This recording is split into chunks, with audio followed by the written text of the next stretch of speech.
Hi, guys. Welcome back to the baseline. Today, let's talk about America's endless war addiction and the truth they won't tell you.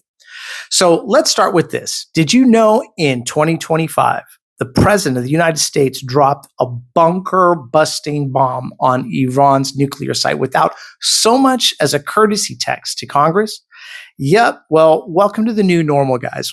We are living in a time where constitutional guardrails apparently come with an eject button nowadays. And some people in power keep hammering that button like it's a game buzzer show. But here's what they're not telling you: the strikes didn't stop Iran's nuclear program, they just kind of supercharged it in a way.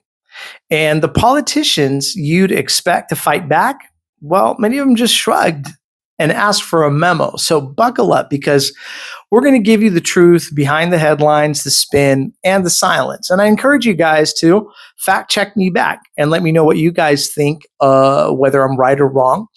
And give me your point of view as well in the comment section. So here's a strike that shocked the world, right? So picture this. It's late June 2025. The White House drops the news, right? Operation Midnight Hammer. Sounds very dramatic, right? Like a bad Marvel reboot. But this was no movie. It was real. We're talking about bunker busters hammering all parts of Iran's nuclear sites, right? And Trump, back in the big chair, tells America he's taking decisive action. And the threat is gone, he says.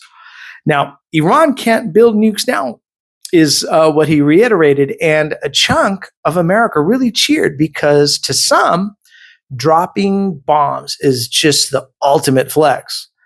But here's the twist, guys. The intelligence community, the same folks Trump calls deep state traitors every other Tuesday, leaked some assessments saying, hold up, these nuclear sites, they're damaged, but they're not demolished. And Iran's program, it's not neutralized, it just got pushed underground, literally and politically. And here's where it gets rich, right? Trump went on TV bragging about obliterating Iran's sites. Meanwhile, the experts say that the sites are just bruised, but Iran's enrichment gear is still intact. It's still humming.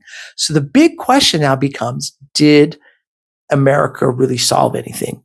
Or did it hand Iran a prime excuse to sprint for a nuclear bomb?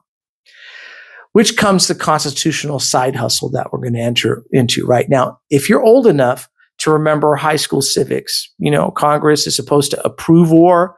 It's not just a polite formality, it's the law, the War Powers Resolution.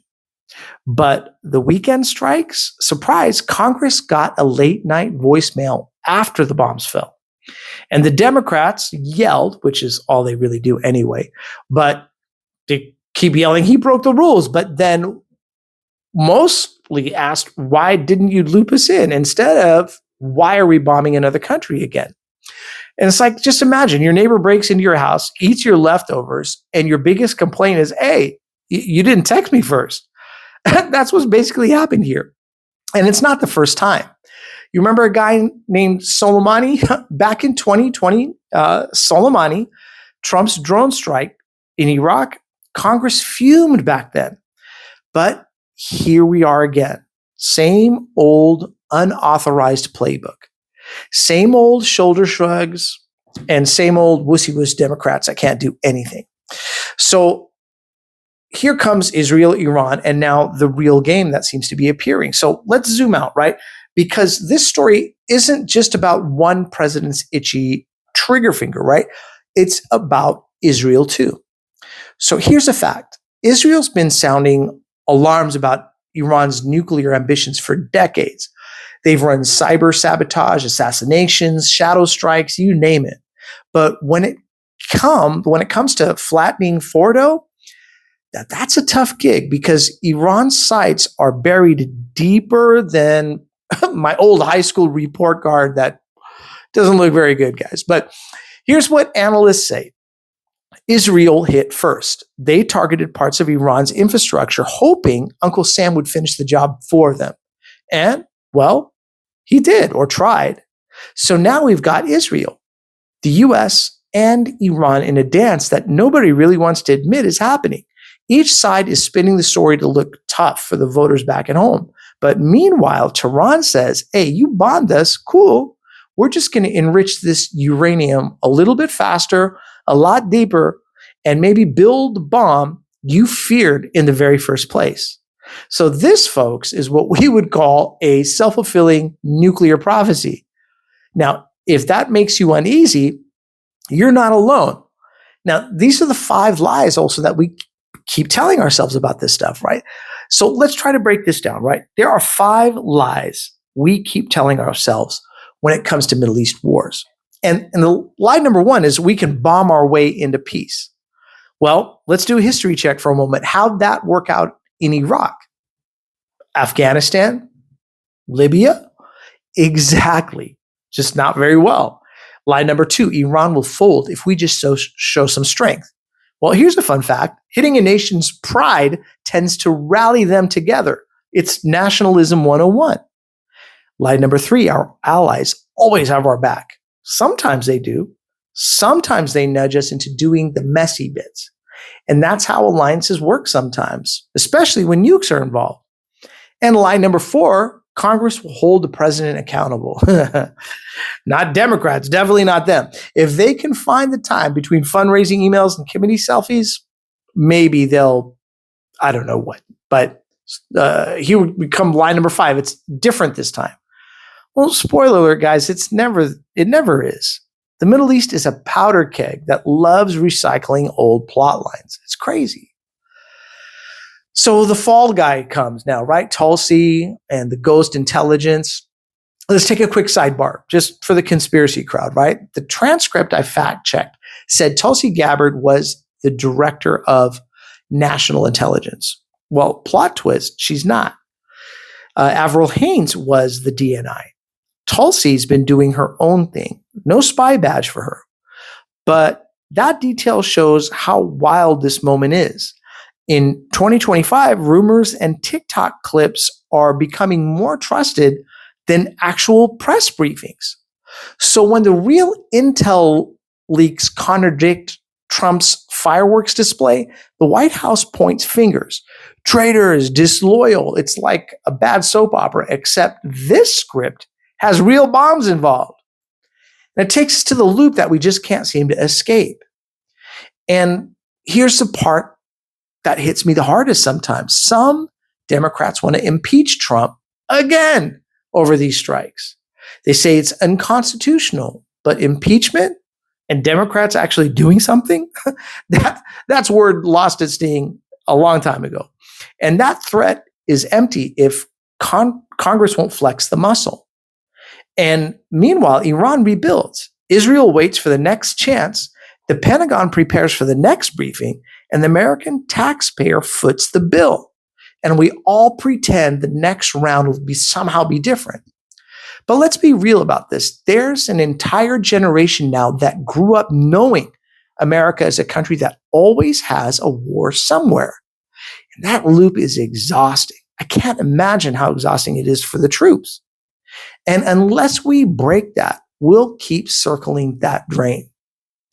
Now, if we look inside Gaza, the other side of the coin. Now, while the bombs fell in Iran, Gaza burned too.